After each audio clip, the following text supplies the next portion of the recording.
Welcome to Luca and Miguel. Enjoy the video.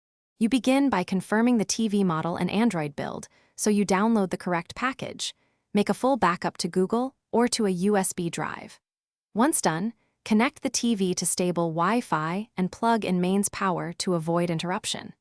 Navigate to settings about check for updates to attempt OTA first.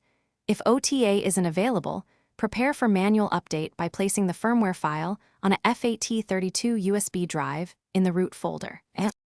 If OTA is offered, let the TV download automatically and follow prompts. You'll save time and keep settings. For manual installs, download the exact firmware tagged for your model and verify checksum to avoid bricking.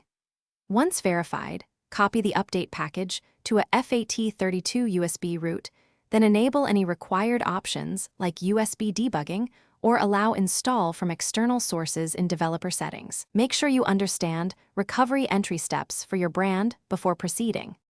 You now reboot into recovery using the TV-specific button sequence or remote command.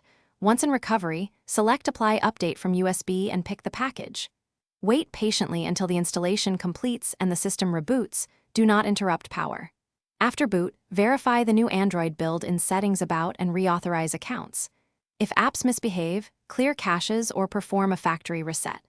Troubleshooting tip: if the TV won't boot, re-attempt recovery with the original USB package and use the checksum verified file. Thanks for watching and please subscribe. It's the best investment you'll ever make.